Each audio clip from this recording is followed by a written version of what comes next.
네, 여러분 안녕하십니까? 5월 30일 올해 마지막 거래일 금요일입니다. 박명석입니다. 간밤의 뉴욕 증시 한 단어로 표현하면 아쉬웠습니다. 그러니까 이거보다 좀 더 좋을 수 있었는데 더 좋았어야 했는데 장 내내 힘이 좀 빠지면서 전반적으로 분위기가 좀 아쉬운 모습을 보였는데요. 관세 그리고 엔비디아 또 파월 굉장히 굵직굵직한 이슈가 많았습니다. 일단은 관세가 최우선이 되겠죠. 자, 그러면 바로 브리핑 뉴욕 시작하도록 하겠습니다. 자, 3대 지수 마감 상황입니다. 다우지수 0.3%, 나스닥 지수 0.4% 상승했습니다. 그러니까 어제 국내 증시 2,720 넘어가고 이랬던 것에 비하면 미국이 좀 약했던 거죠. 그러니까 물론 그럴 수 있습니다. 왜냐하면 미국은 관세로 공격하는 입장이었고 공격을 받는 입장에서 우리나라를 비롯해서 다른 나라들이 좀 더 좋아질 수 있는 환경이었던 거죠. 그러니까 트럼프 대통령의 이 관세 이슈가 만약에 정말로 적법하지 않다라는 판결이 지속된다고 가정했을 경우에 근데 일단은 결론부터 말씀드리면 다들 아시겠지만 좀 더 유효해졌습니다. 좀 더 오래 갈 수 있게 됐고요. 그렇기 때문에 결국에는 많이 상승을 하다가 미국 증시도 초반에는 좋았다가 이 부분을 많이 뱉어냈다라고 보시면 될 것 같고요. 테슬라가 대표적인 그런 종목이었습니다. 음봉을 노출하면서 장 초반에는 2에서 3%까지 올라가다가 강보합권에 그치고 말았습니다. 근데 엔비디아는 워낙에 실적이 좋았기 때문에 좀 시장의 분위기가 살짝 누그러졌다고 하더라도 3% 넘게 급등했고요.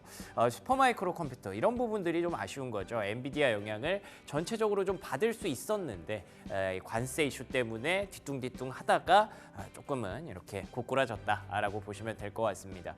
자, 오늘 할 얘기가 많습니다. 관세부터 한번 바로 얘기해 보도록 하죠.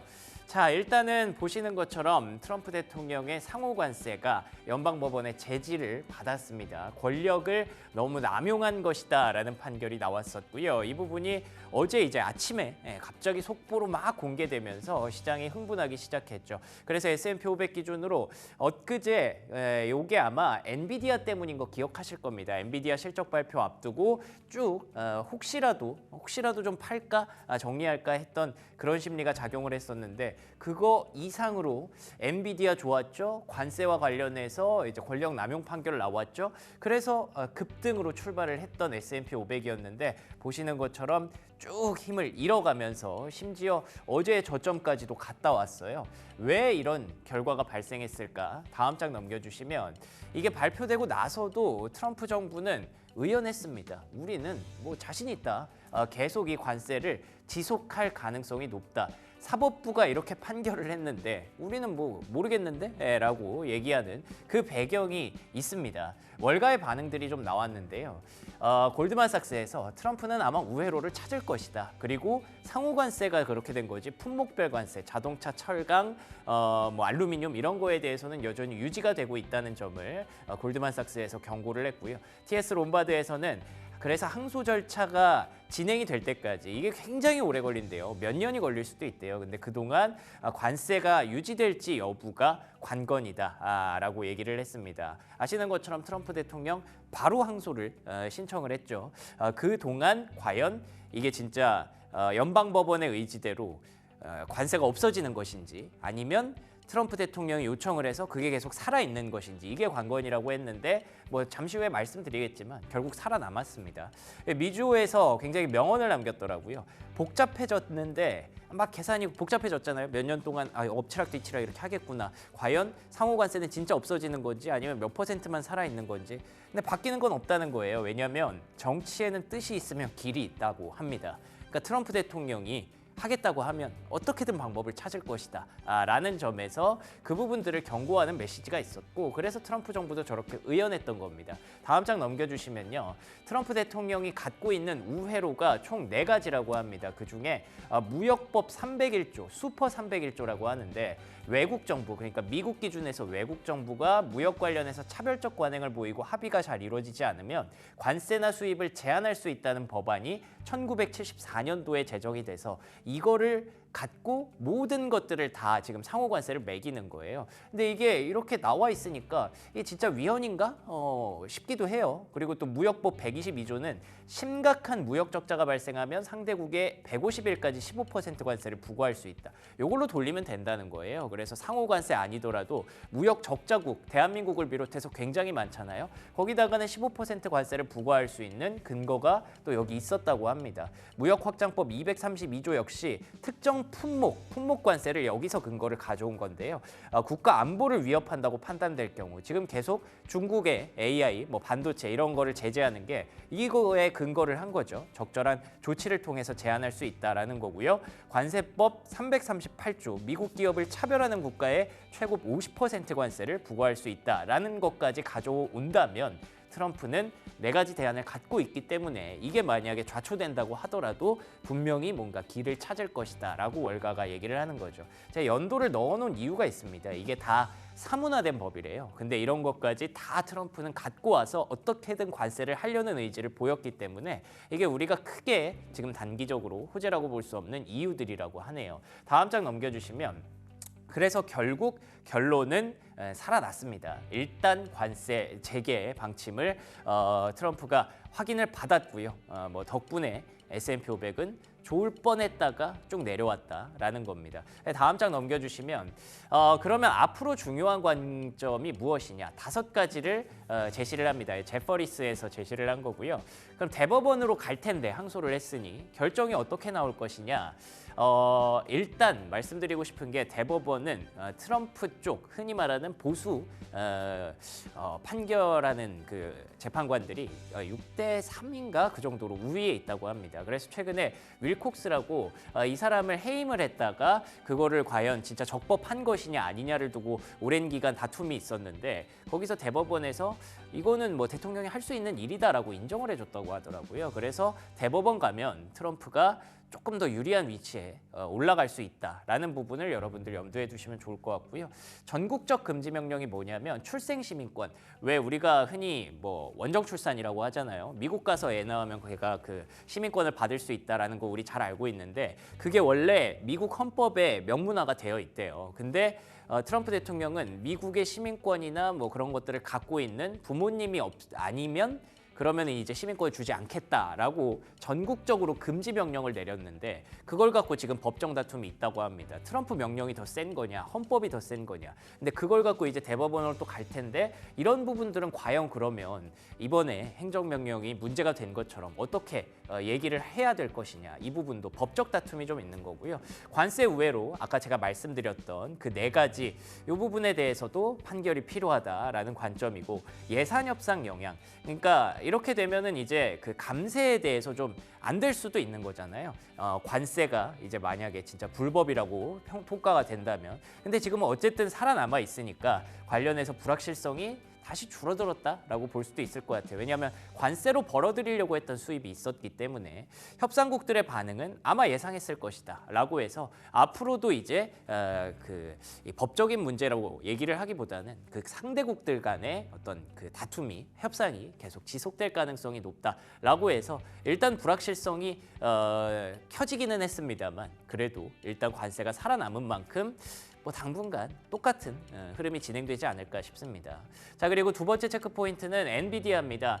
엔비디아 파티를 열어줬죠. 근데 보시는 것처럼 음봉이 너무 크게 떨어지고 말았습니다. 140달러 넘었다가 139달러까지 음봉 떨어져도 그래도 3.25%예요. 다음 장 넘겨주시면 젠슨 황 CEO가 이번에도 또 이제 중국에만 팔았으면 중국을 이렇게 막은 게 너무 아쉽다라고 엄청 토로를 했잖아요. 그 배경에 대해서 월가의 반응이 블랙엘에 대한 우려를 날린 결과였다라는 점을 얘기를 했고요. 중동을 비롯해서 중국 이외에도 대규모 확산이 긍정적이었는데 중국만 좋았으면 이라는 얘기를 할 수 있는 거죠. 그리고 저렇게까지 그 큰 소리를 칠 수 있는 이유가 보시는 것처럼 중동도 확산되고 엔터프라이즈 AI, 그러니까 기업형 AI, 개별 기업들도 지금 엔비디아 거를 쓰려고 한다는 거예요. 브로드컴의 그런 A식 칩을 쓰려고 하는 게 아니라 어쨌든 좋은 거부터 받아들인다는 거죠. 그리고 울프 리서치에서도 중국 제외에도 15% 성장했다는 건 중국 없이도 진짜 필수적인 칩이라는 거기 때문에 저렇게 자꾸 큰 소리를 낼 수 있다는 걸 다시 한번 시장에 입증했다는 뜻이겠죠. 다음 장 넘겨주시면 그래서 JP모건에서는 경쟁사와의 격차를 더 벌리고 있다. 시티그룹에서는 6월 GTC 11일, 12일에 한다고 하더라고요. 거기서 또 어떤 얘기가 나올지 기대가 된다. 모건 스탠리에서 이제 모든 것이 나아질 것이다. 뱅크 오브 아메리카에선 연말 마진 70% 중반까지 갈 것이다. 모두가 지금 엔비디아를 극찬하고 있는 그런 그림입니다. 덕분에 이게 사실 메인이 될 뻔했는데 관세 이슈 때문에 조금 묻혀버린 측면이 아쉬울 따름이네요. 다음 장 넘겨주시면 경제 지표 하나만 간단히 보겠습니다. GDP는 뭐 우리가 알고 있었던 내용이었어요. 마이너스 나오는 거 이미 속보치가 발표된 적이 있었기 때문에. 근데 갑자기 이제 주간 실업수당 청구 건수가 예상치를 훌쩍 넘어가면서 뭐야 관세에 영향 크게 없는 줄 알았는데 이제 슬슬 들어오나라는 생각을 하게 했거든요. 그래서 그런지 모르겠습니다만 다음 장 넘겨주시면 대통령이랑 트럼프랑 파월이 만났습니다. 저는 이거 굉장히 또 쇼킹한 이슈였어요. 앞에 관세, 엔비디아 없었으면 이게 또 탑이 됐겠죠. 불렀다고 해요. 트럼프 대통령이 파월을 불렀다고 하고 백악관에서 만났는데 여기 이제 제가 그 번역기를 켜서 이렇게 번역을 해놨는데 뭐 큰 뭐 없습니다. 똑같은 얘기를 했다라고만 나와 있고 과연 무슨 얘기를 했는지가 좀 궁금한데 그 뭐 정확하게 명확하게 우리가 알 수 없으니 그게 좀 아쉬울 따름이죠. 어쨌든 지금 상황에서 트럼프 대통령이 또 이제 금리를 뭔가 좀 주무르기 위한 그런 방침들을 생각하고 있는 것 같고 금리 인하에 대한 시기가 좀 무르익고 있나? 라는 기대감도 좀 갖게 하는 대목이었던 것 같습니다. 자, 그러면 종목들의 흐름 빠르게 한번 살펴보도록 하겠습니다. 보시는 것처럼 축제를 열었는데 좀 아쉽죠. 엔비디아만 저렇게 반짝반짝 빛나고 이외에 다른 종목들은 전반적으로 좀 아쉬웠던 그런 모습들을 보였습니다. 물론 그린라이트가 많습니다만 이거보다 더 좋았을 수 있잖아요. 그게 계속 기억에 남는 거고요. 그래서 관세 관련 종목들 이미 한번 스크리닝을 해봤습니다. 다음 장 넘겨주시면 우리가 관세하면 바로 떠오르는 게 자동차죠. 자동차 품목별 관세는 아무런 타격이 없었습니다. 그렇기 때문에 거의 뭐 오르지 못했고요.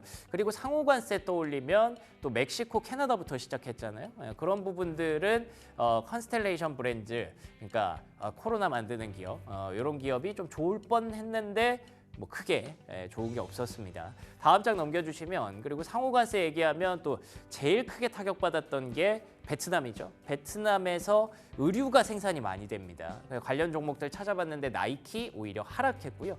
데커스 아웃도어 오르긴 올랐는데 뭐 미미합니다. 이런 것들 고려해보면 관세와 관련해서 시장은 크게 호재라고 받아들이지 못했구나라는 부분들을 판단할 수 있고요. 다음 장 넘겨주시면 그래도 얘는 진짜였습니다. 보잉만큼은 좀 달랐어요. 3% 넘게 상승했는데 보잉은 일단 중국과의 협상이 지금 미국이 잘 된 상태잖아요. 관세가 불법이냐 합법이냐를 떠나서 협상국들 간의 얘기가 잘 되면 그거는 또 이제 긍정적으로 시장에서 확실히 봐주는 것 같더라고요. 그래서 이번에 다음 달부터 보잉이 중국에다가 이제 비행기를 수출을 재개한다라는 얘기가 나오면서 3% 넘게 상승했으니까 확실히 시장은 관세와 관련해서 확실한 협상 결과를 원하고 있다는 걸 추론할 수가 있는 부분이죠. 자, 두 번째 종목으로는 테슬라입니다. 테슬라도 말씀드린 대로 좋을 뻔했다가 상승폭 다 반납하고 마무리됐습니다. 좋을 뻔했던 대표적인 이유는 일론 머스크가 이제 완전히 도지에서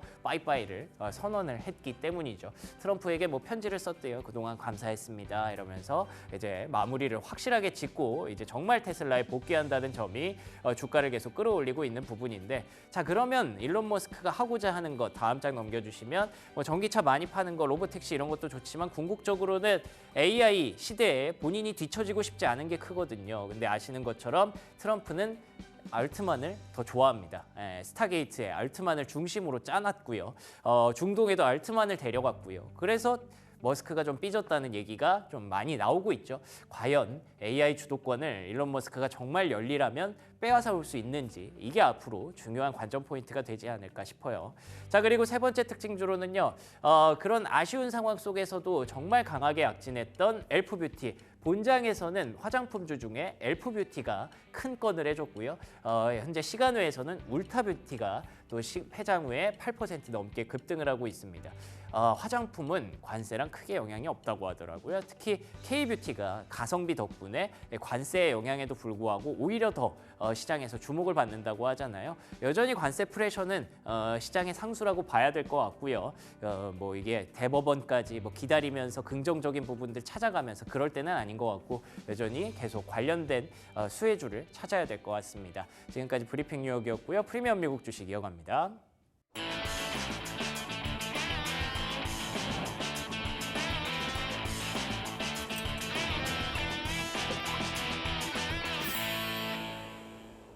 네, 프리미엄 미국 주식 들어왔습니다. 김장렬 유니스토리 자산운용 투자전략본부장 나오셨습니다. 안녕하십니까? 네, 안녕하십니까? 네, 반갑습니다. 자, 간밤에 뉴욕 증시 저는 좀 아쉽더라고요. 이거보다 더 좋을 수 있었는데 조금 아쉬움을 남긴 배경 어떻게 설명이 가능할까요? 일단 어저께 우리나라 시간으로 아침에 미국의 국제무역법원에서 트럼프 관세에 일단 제동을 걸었죠. 그렇죠. 그래서 우리나라장은 그거를 한국 자체에 또 상법 개정하면서 정권 바뀌는 것에 대한 정책 기대감이 원래 있어서 지주사나 증권사 중심으로 분위기가 좋았는데 엔비디아 발로 해가지고 좀 분위기를 하다가 장이 아마 1% 하다가 그 이상 올라간 거는 아마 이것이 큰 역할을 톡톡히 한 것 같아요. 관세 제동은 걸었는데 일단은 그거를 다시 그 상급 법원, 하급 법원 판결하고 나서 이렇게 하면 항소를 받은 법원이잖아요. 네. 항소 법원에서 일단은 트럼프 행정부가 뭐 잠깐 유예 조치를 요청을 했는데 그 유예 조치를 받아들였어요. 그 뭐냐면 그 하급 법원의 판결을 잠정적으로 중단해달라. 집행을 못하게 하는 거죠. 그러니까 집행을 보류한 거예요. 그 집행을 보류했으니까 그럼 언제까지 보류하고 실질적으로 만약에 항소를 들어가면은 그럼 그 기간 동안에도 계속 멈추게 할 것인지 아니면 일단 그 관세를 무효로 하고 그 법원에 프로세스대로 갈 것인지 그 결정이 아직 남은 겁니다. 그렇죠. 그것이 뭐 추후 날짜를 정확히 짚지 않았기 때문에 그 전에 원래 그 하급법원이 판결해 가지고 이렇게 했을 때 그게 한 10일 정도의 시간을 줬기 때문에 10일 정도의 조치를 취하세요. 누가 조치를 취하겠어요? 그러니까 안 하니까는 당연히 항소법원에서 자기네 검토해서 어떻게 할 것인지를 하는 건데 추후 공지가 있을 때까지 잠정 보류다. 그러니까 일단 보류된 거고요. 일단 보류, 잠정. 언제까지? Not sure. 하지만 날짜가 대충 있으니까 열흘에서 15일, 그러면 한 10월, 6월 중순까지도 기다려야 되나? 요거까지입니다. 그러다 보니까 그 관세가 이제 무너진 건 아니지만은 관세가 조금 제지를 당한 것이 이제 확정적인 게 아니고 복원 개념으로 느껴지다 보니까 미국장이 아침에 좀 올라가다가 힘이 없던 거죠. 엔비디아 같이 뚜렷한 것만 살아남았다. 그런 것도 이제 진동폭은 한 장중에 한 6% 넘게 올라갔는데 결국 3% 정도로 이제 상승폭을 반납을 하지 않았습니까? 그거는 뭐 올라간 주식도 내려간 주식도 완벽하게 실적이 엄청난 아까 앵커님이 얘기한 뭐 엘프듀티라든지 뭐 이런 거 말고는 올라간 거를 총반보다는 다 어느 정도는 반납했다.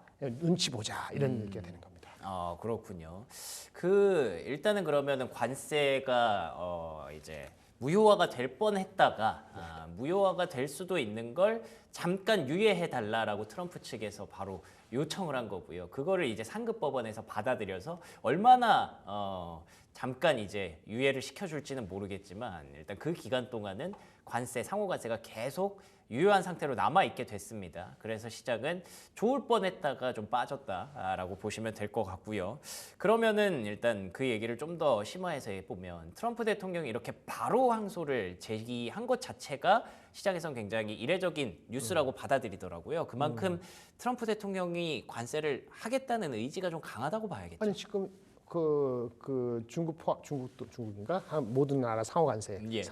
이번에 그거는 무효라고 무효라고 법원에서 판결 난 거는 해당 안 되는 게 먼저 두 군데가 있습니다. 그걸 다 아셔야 되는데 법이 그러니까 위법이라고 판결한 그 근거가 되는 법이 긴급 경제권 법이에요. 근데 그거가 아닌 것들이 두 개가 있습니다. 흔히 얘기했을 때 불공정 무역에 대한 법을 가지고 매긴 거는 그대로예요. 그게 중국에 관한 관세입니다. 중국에 대한 관세는 무역법 301조라는 불공정 무역에 따른 그런 그거에 근거해서 한 거기 때문에 우리나라 뭐 베트남이나 한국이나 인도 이렇게 한 상호 관세하고는 적용 법이 달라요. 예. 그래서 이번에 그거 무효라고 하는 것에서는 중국 관세는 빠지고요. 두 번째는 국가 안보를 들먹이면서 한 232조 무역 확장법에 근거한 철강, 알루미늄, 자동차들은 품목 관세는 또 그대로예요. 품목은 그대로. 예. 그 얘기 뭐냐면 아직 뭐 의약품이라든지 반도체라든지 확정되지 않았잖아요. 네. 품목 관세는 별도로 할 수 있는 거예요, 이거를. 그러니까 뭐냐면은 중국을 제외한 다른 나라의 상호 관세가 지금 저지를 당할 뻔했는데 그 저지 당하는 거에서 잠정 보류고 그럼 프로시딩이 되면은 6월 중순부터 프로시딩이 될 거 아니겠습니까? 프로시딩 된 거는 상소했으니까 그 법적 절차는 들어가요. 근데 계속 보류한 상태로 갈 것인지 어떻게 할지 모르는 거죠. 그러면 트럼프가 왜 급하냐? 7월 8일 날이 날짜가 정해져 있잖아요. 7월 8일까지 상호관세 협력하게 되는데 이 법적 문제가 딱 걸리면은 그 나라가 한국, 일본, 한국, 일본, 그다음에 유럽, 인도 협상 제대로 하겠어요? 그 기다리겠죠. 그렇죠. 그러니까 이제 불확실성이 더 커지는 거는 투자가들도 불확실하지만 트럼프 정부도 불확실한 거죠. 그러니까 빨리 치고 나간 건데 어쨌든 이번 달 중순 이후에 항소가 진행이 될 것이고 그 조치가 이렇게 조치의 시행은 유보가 되더라도 어쨌든 진행될 것이고 그리고 이렇게 되면 항소심 결과가 업계 관계자는 이번 올해 말 내년 초에 일어나는 거예요. 그러면은 이게 웃긴 거죠. 그러니까 그거 불확실성이 없어지려다가 아직은 모르겠다 그러면은 결국은 상호관세 협력은 또 계속해야 되는 거거든요. 그러니까 상호관세 협력 계속한다는 거를 확실하게 압력을 주려면은 이게 유예 조치가 잠정 보류가 된 게 우리 법적 판단에 계속 그래야 될 거 아닙니까? 그 카드가 있어야 트럼프가 이게 얘기가 가능한 거죠. 그렇죠. 그렇게 되기 때문에 그리고 또 하나는 뭐냐면 이렇게 할 것 같아. 야, 너를 그래봤자 그럼 만약에 상소법원에서 트럼프가 진다 합시다. 근데 끝까지 가면은 연방 대법원까지 가면 트럼프가 이길 수도 있어요. 그렇다고 하더라고요. 그 연방 대법원까지 가면 시간이 한 1년 걸린다 그러니까 내년 말이거든요. 근데 연방 대법원에 있는 대법원관이 9명인데 9명 중에서 우리나라 그 탄핵하고 비슷한데요. 6명이 보수 성향이에요. 그렇다고 하더라고요. 근데 이게 5대 4로 스프릿 돼 갖고 이겨야 되거든요. 그 이게 만약에 무효가 되려면 무효가 되는 게 우리가 바라는 대로 관세가 말이 안 돼요라고 하려면 6명 성향 중에서 2명이 넘어가야 돼요. 그렇죠. 그러면 4대 5가 되거든요. 그럴지 안 그럴지는 또 시간이 필요하고 정황이 필요하니까 만만치 않으니까 끝까지 가갖고 결국은 트럼프 말대로 될 수도 있는 거예요. 시간이 걸리지만 시간이 걸린다는 얘기는 다시 여러 관계자 압력을 가는 강도가 약해지니까 어쨌든 트럼프는 그걸 보고 있을 수는 없으니까 당연히 지금 압력을 가하는 거고 그러니까 시장에서는 괜히 설발치나 이런 생각이 드는 거 아니겠습니까? 하지만 또 좋게 보면은 그러한 우려나 트럼프 관세에 대한 우려는 어쨌든 힘이 극단적으로 가기에는 자기도 쉽지 않을 거다. 그 내년 12월까지 연방법원 그 전에 중간 선거 있는데. 그러면 연방 법원 판결 나기 전에 중간 선거 이전에 어떤 그 사람들의 그 여론이 모든 걸 결정하기 때문에 사실 연방 법원이 판결이 얘네들이 트럼프한테 유리하다고 하더라도 그것이 이렇게 느는 1년 뒤 거라면 사실은 이펙트가 없어요. 그래서 항소 법원에서 지면은 이건 내년 11월 달에 그 선거 중간 선거에 영향을 미치는 거 만약 지면은 그러니까 올해 말이면은 결국 끝나는 거예요 실질적으로. 그 올해 말에 끝나지 않을 테면 뭔가 수단이 있다는 걸 계속 압박을 줘야 되는 거니까 트럼프가 험한 말이 됐든 뭐가 됐든 온갖 걸 다 하겠죠. 그렇군요. 온갖 걸 다 하겠다. 트럼프 대통령이 얼마나 지금 이렇게 잘 계획을 짜놨는데 거기에 이제 한풀 꺾이게 한 재료는 맞는 것 같아요. 근데 그럼에도 불구하고 본인의 의지가 있다는 걸 저희가 지금 확인하고 있기 때문에 이거에 대해서 기대감을 크게 가져갈 필요는 없을 것 같습니다. 그래서 아까 말씀하셨던 것처럼 오히려 확실한 무언가를 보여준 기업들 쪽으로 집중을 하게 되는데 엔비디아 얘기를 바로 그러면 해보도록 하겠습니다. 어제 결과가 나왔고 주가는 3%대 상승을 했습니다. 근데 이것도 조금 아쉬웠어요. 그러니까 장의 분위기가 좀 더 좋았으면 더 갈 뻔했는데 $140 아래쪽에서 마무리가 됐거든요. 어떻게 보셨습니까? 네, 일단 실적에 대해서 여러분들이 정확히 아실 게 있어서 준비된 자료를 한번 같이 보셨으면 좋겠습니다. 좋습니다. 이게 엔비디아 실적과 가이던스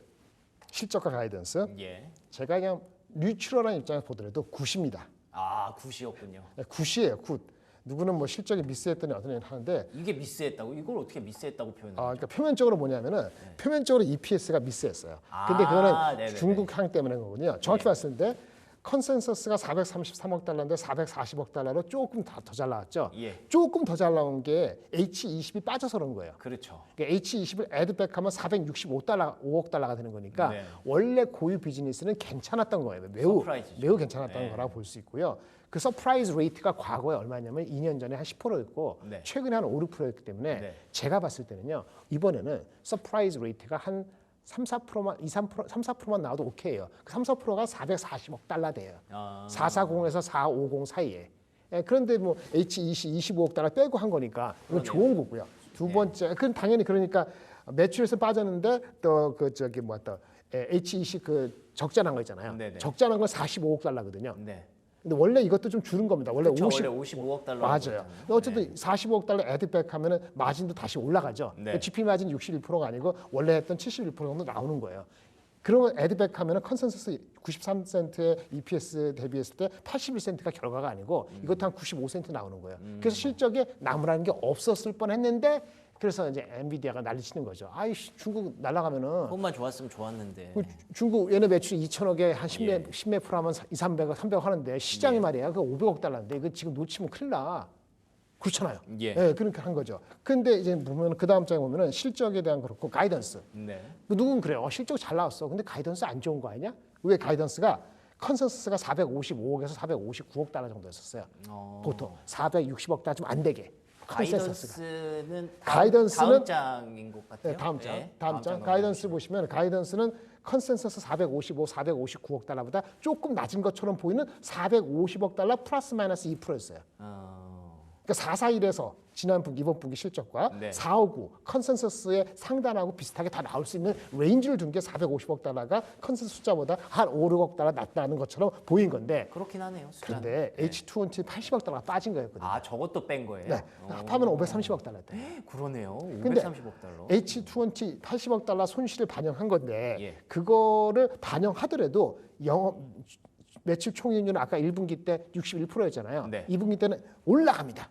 그래서 컨센서스 비슷하게 72% 나온다 그랬어요. 저걸 손실을 반영해도 72%. 네, 그건 뭐냐면 블랙웰의 비중이 확 올라가서 그래요. 엄청난 거예요. 블랙웰이 그 지난 분기에는 한 27%였거든요 비중이. 예. 이번 실적 발표된 거 말고 예. 지난 분기. 근데 이번에는 거의 한 70% 이상 80% 됐어요. 예. 그럼 이제는 거의 이제 블랙웰로 도배가 치는 거거든요. 블랙웰 가격은 비싸요. 그쵸. 4만 불 이상 되니까 4만 불 정도 되니까 그러니까 마진이 회복이 되는 거예요. 그래서 2분기 실적 이렇게 하면은 결론적으로는 이렇게 말씀드릴 수 있어요. 이거 보수적인 건데 예. 분기별 시작 봅시다.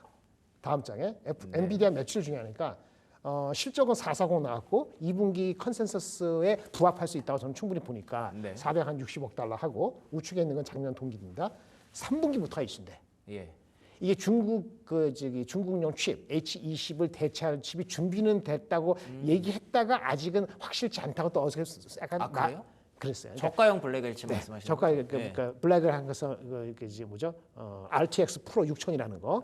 그 버전을 준비됐다고 기사에 나왔었는데 네. 어저께는 그게 어떻게 된다는 얘기를 컨펌을 안 해줬어요. 그 장중에 하이닉스가 빠지려고 했던 것도 그것 때문에요. 조금 아쉽네. 예. 근데 결국은 그건 준비가 돼 있다는 거예요. 있겠죠. 예. 근데 네. 그게 어떻게 붙을지 모르죠. 그 3분기 실적, 가이던스 준거 말고 다음 분기 실적은 변수가 있을 수 있는데 오케이. 4분기 가서나 중국 쪽에 그 제품이 나가거나 예. 또는 중국을 대체하는 거 아니에요. 중동이 애딩되면 아마 530억 달러보다는 플러스가 될 소지가 있거든요. 그래서 알파라고 그렇죠. 적으신 거예요? 이걸 합하면 알파 빼고 했을 때 1930억 달러예요. 예. 알파를 붙이면 2천억 달러 조금 못 미치는 숫자가 나올 수 있어요. 그렇겠죠. 그러면 작년보다 한 50% 정도 성장이 나오는 거거든요. 대단하네. 자, 생각하세요. 50% 정도 성장할 수 있다, 매출. 예. 영업이익률은 1분기 실적이 특별히 나빴죠. 예, 다음 장에 그렇죠. 보십시오. 2분기, 3분기, 4분기 정상화되면 아마 63% 이상 나올 겁니다. 네. GP가 올라가니까 그렇죠. 4, 4분기 GP가 71%, 75%면 조금 더 올라갔을 텐데 그걸 턱 치더라도 그 포함하면 1,200억 불. 네. 그게 아마 1,200억 불 왔다 갔다 할 것 같아요. 예. 그러면 순이익 좀 빠지면 1,000억 정도의 1,000억 초반이거든요. 네. 어저께 프리마켓에서 오늘 141달러, 오늘 그보다 못 미쳤습니다만 네. 그렇게 하면 32배, 33배입니다. 그러네요. 과거 평균 5년 평균이 35배입니다. 지금 성장률이 50%입니다. 예. 그럼 내년 성장률이 갑자기 15% 빠지면 여기서 못 사요. 예. 내년 성장이 15% 빠지지 않을 정도의 아까 그 추동력이 있다는 그 오늘 제가 수치로 말씀드렸는데 출원형 거, 그 다음에 서브레인 중동 지역에 예. 그런 거, 그 다음에 NV 링크 퓨전을 해서 생태계를 넓히는 거, 네. 그거는 사실 자기네 걸 내줬기 때문에 또 손실도 있지만은 장기적으로 보면은 아마 35배 정도까지는 가도 당장에 가도 큰 이슈는 없다. 그러네요. 과거 평균 정도. 그 이상은 또 다른 걸 봐야 되는 거죠. 예. 그럼 이 다음 주에 나오는 브로드컴하고의 관계, 브로드컴 실적 6월 5일 날 나오거든요. 이런 것도 보면서 눈치를 보겠죠. 그래서 어저께 올라간 거는 오늘 올라간 건 당연한 거고 더 올라가서 됐다는 말씀에 대해서 동감하는 거죠. 아, 네, 이상. 그러니까 이 140달러 밑에서 끝난 것 자체가 여기서 끝이 아니다라고 볼 수 있는 거죠. 네, 맞습니다. 간밤에는 그냥 시장의 분위기 자체가 조금 냉각되다 보니까 그걸 그대로 반영을 했다라고 볼 수 있는 건데 뭐 월가의 모든 반응이 그렇더라고요. 엔비디아가 이제 진짜로 다시 새로운 어떤 시장을 개척했고 블랙웰에 대해서 입증을 했기 때문에 그리고 중국 없이도 이렇게 잘할 수 있다는 걸 확인했기 때문에 이런 부분들이 확실하게 다시 한번 엔비디아가 중심으로 떠오를 수 있는 계기를 마련했다라고 보시는 것 같은데 저는 그게 좀 궁금합니다. 그래서 아까 SK하이닉스도 좀 얘기해 주셨지만 그러면 뭐 혹시 오늘 국내 증시 개장 직전이니까 이런 부분들을 고려해서 추가로 생각해 볼 만한 그런 종목들이 좀 있을까요? 하이닉스 빠지면 사시면 되고요. 네. 삼성전자는 별 관계 없습니다. 그렇죠. 제가 말씀드렸는데 테슬라 하는 거하고 2차 전지 주식하고 관계 없다는 것이 그쵸. 거꾸로 간다는 게 아니고 상관계가 많이 떨어졌다는 것처럼 삼성전자하고 그 엔비디아하고는 콜 나기 전에 신제품에 대해서는 증명되기 전까지는 상관계가 떨어져서 간다. 예. 장이 빠질 때 삼성전이 많이 안 빠져서 다행이다는 건데 어제같이 올라갈 때는 동참 못한다는 게 그것이 새로운 룰이다. 받아들이시는 게 필요합니다. 그렇죠. 하이닉스는 다릅니다. 어제 말씀드린 건 장중에 올라가다가 빠졌잖아요. 근데 결국은 2% 올라갔잖아요. 아까 그거예요. 아까 그거 뭐냐면 네. 이게 그 준비가 덜 된 블랙을, 것처럼데 근데 사실은 그거는 핑계입니다. 블랙에 거전된 거 있잖아요. 네. 그거는 HBM이 안 들어가요. 아, 그러니까 사람들이 헷갈리는 거예요. 그래요? 그 H20에는 그 HBM이 들어가는데 이번에 바꾸려고 했던 거 아직 저가형 블랙 HBM 는? 저가형 블랙을 한다는 거 이제는 그 엔비디아에서 완전히 컨펌 안 해줬지만 루머가 아니라 기사 나왔던 그거 거기는 DDR7이 들어가요. 오, 몰랐네요. DDR7이 누가 하느냐? 삼성 하이닉스 둘 다 하는데 삼성이 먼저 했기 때문에 삼성이 가져가지 않을까 해서 삼성에 대한 기대치가 있는 거예요. 그렇구나. 근데 이 저가형의 DDR7은 삼성이 다 가져간다 치더라도 그 이펙트는 아까 메모리 사이즈도 그렇죠. 일단 차이 작고요. 자체가 크지 않죠. 아니, 메모리 사이즈가 192기가 288 대비했을 때 92밖에 안 돼요. 그러니까 작고요 메모리 사이즈가 단가가 3분의 4분의밖에 안 되고 마진이 낮아요. 그래서 삼성전자에 미치는 영향도 크지 않습니다. 1% 영업이익의 규모에 안 돼요. 예. 그러니까 그거를 하이닉스 가지고 삼성전자가 왔다 갔다 하는 거는 대세를 그르친다. 이렇게 말씀을 드릴 수 있을 것 같아요. 그래서 하이닉스 사시면 됩니다. 하이닉스 사시면 되고 그쵸. 더 중요한 거 만약에 산다면 어저께도 말씀드렸는데 그 이제 미국의 그런 그 법적으로 뭐 걸는 게 아니더라도 엔비디아 갔을 때 장외에서 어저께 바로 괜찮았던 거. 오늘은 주춤했는데 전력, 그러니까 변압기. 그렇죠.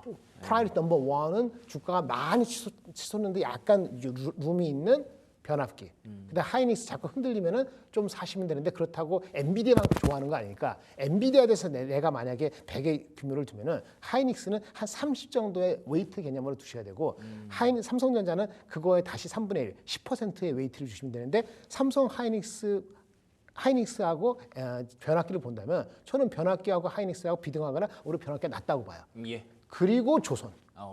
알겠습니다. 그리고 방사는 만약 관세가 좀 흐물흐물해지면 관세는 뭐 계속 언제든지 끌고 이슈한다. 가는 거죠. 이렇게 네. 보시고 보면 되고 오늘은 화장품 좋겠네요. 아, 그러네요. 네, 예, 이상입니다. 좋습니다. SK하이닉스 30, 뭐 삼성전자 10, 그리고 또 거기에 전력설비 30 혹은 그 이상 이외에 조선방산 화장품 이렇게 딱 정리해 주셨네요. 자, 지금까지 김장렬 본부장과 얘기 나눠봤습니다. 오늘도 좋은 말씀 고맙습니다. 감사합니다.